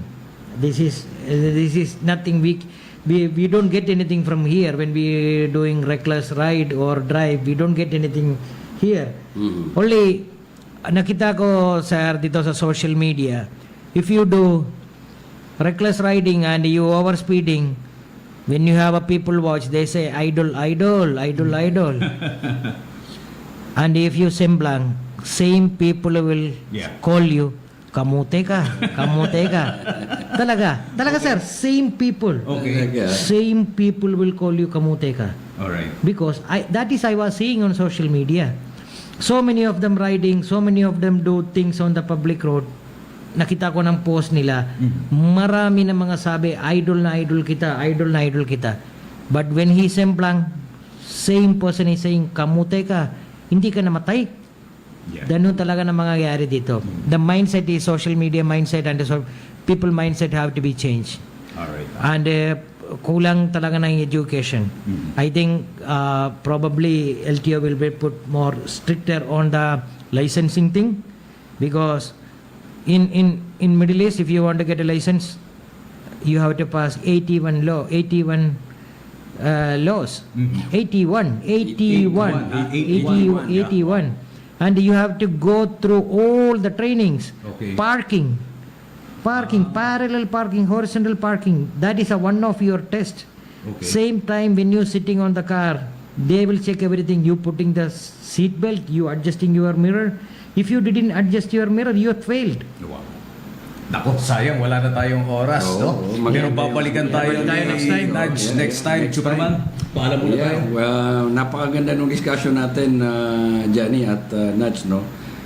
Ito yung mga pagkakataon that really inspire us that in this fight, no, we are not alone. At sabi nga ni Nudge kanina, even a single one who will follow yung advocacy mo will suffices really. Yung nga sabi ko sa videos ko, when I promote safety riding or when I put something on the for the safety for the people, even 1 million kayo ng panood ng video ko, kahit wala na kayo ng panood ng video ko, if one person is follow what I said, I am okay with it. I am so happy. Yeah. There is people are changed their riding style just because they said, sir, tama ka, sir. I am so happy. That is only my reward. I am okay with that one. Alright, thank you so much. Yung ating mga Visayas Media Bureau na nakasama, si Superman Alex Abaton, ang Executive Director ng Partnership for Enhanced Road Safety, and of course ang ating kaibigan Naj Abdul, isang social media influencer, at ngayon po siya ay nagpo-promote ng road safety at advocates ng ating mga motorcycle rights. Si AJ Austria, ang ating technical director, si Angel Atienza, ang ating production head. Ako yung lingkod, Johnny Gomez, pansamantala. Bye-bye. Bye-bye. S.O.S. Serbisyo Ora-Mismo Sigurado. Programang tatalakay sa kapangyarihan ng serbisyo sibil. S.O.S. Serbisyo Ora-Mismo Sigurado. Programang hihimay sa kapangyarihan ng pamalang lokal. S.O.S. Serbisyo Ora-Mismo Sigurado.